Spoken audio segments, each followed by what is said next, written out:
Begitu Umar masuk melihat jejak di punggung Rasulullah itu Pak, nampak betul jejak pelepah kurma itu, menangis Umar. Umar aja yang terkenal zuhud Pak, tidak sanggup dia melihat tubuh Rasulullah seperti itu. Ya Rasulullah, dunia di tanganmu, engkau kekasih Allah. Tapi mengapa kau biarkan Raja Kisra Persia hidup dalam gelimang harta dan kemewahan? Dan kau manusia mulia mau seperti ini ya Rasulullah. Dilihat Umar adalah gandum sedikit bercampur pakai air.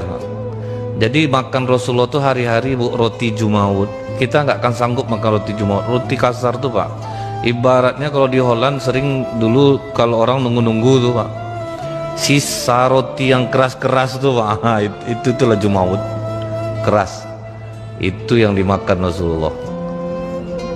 Pakai air sedikit untuk melunakkannya. Itu yang dimakan. Apa nak nangis Umar dibuatnya Pak? Apa kata Rasulullah? Umar, mereka itu disegerakan nikmatnya di dunia untuk kita nanti di akhirat. Apakah kau tidak ridho? Nah itu yang membuat Umar tetap nangis juga Pak. Tidak bisa dia, walaupun udah dihibur Rasulullah, tetap Umar nangis karena tidak tahan melihat Rasulullah tidur seperti itu. Sebetulnya ada yang melatar belakangi kenapa Rasulullah sampai tidur beralaskan pelepah kurma itu tuh Pak. Nah ini pernah kita ungkapkan ketika istri-istri Rasulullah demo minta tambah uang belanja, kan itu yang mendasari ya Pak. Datang ramai-ramai minta tambah uang belanja, tidak tahan lagi hidup miskin Pak. Sementara orang enak-enak hidupnya, kita kok enggak. Abu Bakar Siddiq melihat dalam satu rombongan istri-istri Rasulullah itu ada Aisyah, oh jalan langsung jalan Abu Bakar Siddiq, di backupnya menantunya, duduk dia di sebelah Rasulullah. Tidak lama datang Umar, duduk pula Umar di sebelah Rasulullah, karena dia nampak anaknya ikut juga. Karena semua diam, Umar mulai membuka cerita. Perlu kita ketahui Pak, istri Umar bin Khattab itu cantik Pak, namanya Atika. Jadi dia pernah agak kurang senang dengan Abu Musa al-Asy'ari, dikarenakan ketika istrinya pergi ke masjid, pas pulang dihadiahkan oleh Abu Musa al-Asy'ari karpet merah. Tersinggung Umar, Pak, ngapa kau terima kado orang nih? Nah, diangkatnya lah Pak, karpet itu dibaliknya, jangan kasih istri aku kado. Cemburu kuat, makanya Umar melarang istrinya ke masjid. Nah, sekalipun Umar tidak melarang perempuan datang ke masjid, tetapi untuk istrinya dia larang karena istri cantik. Setelah itu Umar duduk di sebelah kiri Rasulullah, Abu Bakar di kanan Rasulullah. Kata Umar, ya Rasulullah, aku ada masalah. Apa masalah kau Umar? Istri aku tadi pagi minta tambah uang belanja ya Rasulullah. Bingung aku jadinya. Kata Rasulullah, sama masalah kita berarti. Ini pun datang minta belanja sama aku. Bayangkan 9 jumlahnya, kau baru 1. Ini 9. Langsung berdiri Umar, ditekannya bahu Hafsah. Kau ingin menjadi musuh Rasulullah Hafsah? Kok berani kau minta tambah belanja kepada Rasulullah? Apakah kalian kira Rasulullah ini orang yang kikir? Kalau dia ada pasti kalian dilebihkan ya. Aku ikut-ikut aja ya, orang ini ngajak-ngajak tadi, jadi nggak enak pula nggak ikut serta, makanya aku ikut. Abu Bakar datang pula marah kepada Aisyah. Kau ingin menjadi musuh jiwa Rasulullah Aisyah? Tidak ya, maafkan aku ya, namanya perempuan pasti adalah merasa kekurangan. Jangan kau ikut-ikut seperti ini. Semua diam Pak. Tapi apa reaksi Rasulullah ketika istrinya minta tambah belanja kepadanya? Apakah Rasulullah marah-marah? Tidak. Rasulullah menghajir, mendiamkan.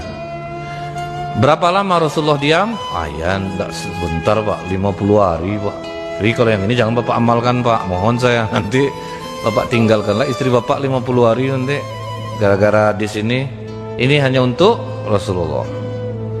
50 hari itu apa yang ditunggu Rasulullah Bu? Wahyu dari Allah. Nah itulah Rasulullah tidur di masjid tuh Pak, beralaskan pelepah kurma. Bolak-balik lah Umar datang ke sana menjenguk. Setelah hari ke-50 turunlah surah Al-Ahzab ayat 28-29. Nah itulah sebabun nuzul turunnya ayat ini. Apa kata Allah? Ya ayuhan nabiyyu qul li azwajika in kuntunna turidnal hayatad dunya wa zinataha fata'alaina umatti'kunna wa usarihkunna sarahan jamila. Hai Nabi, katakan kepada istri-istrimu, jika mereka meminta tambahan belanja dan dunia, perhiasan dunia kepadamu, berikan mereka mut'ah, janjikan kepada mereka dalam waktu tertentu, kemudian berikan kepada mereka. Setelah itu ceraikan mereka dengan cara yang baik. Tegas Allah, ceraikan aja mereka, kasih, tapi kasih dulu nih Pak, kasih yang dia minta, habis itu ceraikan mereka. Kemudian wa in kuntunna turidnallaha wa rasulahu wad darul akhirah fa innallaha 'ada lil muhsinati minkunna ajran azima. Dan jika kamu menginginkan keridhaan Allah dan Rasulnya dan negeri akhirat, maka sesungguhnya Allah menyediakan pahala yang besar bagi siapa yang berbuat baik di antara kamu. Ini yang kedua nasihat Allah kepada istri-istri Nabi. Kalau kalian ridho, tidak ribut, kalian akan mendapatkan pahala yang besar di akhirat. Nah, Rasulullah pertama kali menemui Aisyah. Aisyah, sudah lama kita tidak berjumpa. Iya ya Rasulullah, untuk permasalahan kalian meminta tambahan belanja kepadaku, Allah sudah memberikan keputusannya. Dan ini jangan kau langsung mengambil keputusan Aisyah, kau rundingkan dulu kepada kedua orang tuamu. Nah dibacakan Rasulullah kedua ayat ini, langsung menangis Aisyah. Aku ingin mencari keridhaan Allah dan Rasulnya. Aku tidak akan meminta tambahan belanja lagi kepadamu ya Rasulullah. Tapi ada ujungnya dikatakan Aisyah, tapi tolong jangan ayat ini dibacakan ke istri-istri yang lain. Nah, ada juga Pak, keinginan menguasai sendiri itu tetap ada. Nah, tetap ada.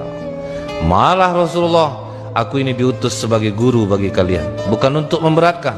Ini ayat untuk kalian semua Aisyah, bukan hanya untukmu. Iya ya, tahu orangnya, orang kan ngomong aja, itulah Pak ya. Kalau bisa, kalau enggak ya apa boleh buatlah. Nah, jadi jangan ibu kira istri Rasulullah itu tidak bersaing satu sama lain. Bersaing Pak, tetap ingin kalau bisa dikuasainya sendiri. Ada perasaan itu, itulah sisi manusia. Sisi manusia tetap ada. Nah Rasulullah bacakan ke seluruh istri-istrinya. Akhirnya semua istri mengatakan, kami memilih keridhaan Allah dan Rasulnya. Aku berjanji, kata Zainab, akan aku buat usaha dan setelah itu akan kusedekahkan hasilnya. Akhirnya tidak ada, pokoknya kami mau seperti dirimu ya Rasulullah, kami akan dukung apapun yang kau buat. Nah setelah itu baru Rasulullah berdamai dengan semua istri-istrinya Pak. Pernah istri-istri Rasulullah ini karena melihat alas tidur Rasulullah itu terlalu tipis, maka mereka punya inisiatif. Jadi masing-masing istri sepakat, gini aja, kita lipat kulit itu menjadi 4 lipatan. Tapi jangan tahu Rasulullah, kata, kita lipat 4 lipatan biar sedikit empuk lah, supaya Rasulullah nikmat dia beristirahat dan dia tidur itu bisa lebih nyenyak. Maksud istri-istri ini baik, ditebalkannya alas tidur Rasulullah itu. Tapi gelisah Rasulullah Pak, tidur dikasih itu tuh gelisahnya Pak, terlambat bangun. Jadi Rasulullah terlambat bangun ketika istrinya melipat kulit itu menjadi 4 lipatan. Maka Rasulullah memberitahu kepada istri semuanya, gara-gara ulah kalian aku terlambat untuk beribadah, tolong jangan ulangi lagi seperti ini. Akhirnya baliklah sekali lipatannya. Berapa kerasnya itu Pak ya?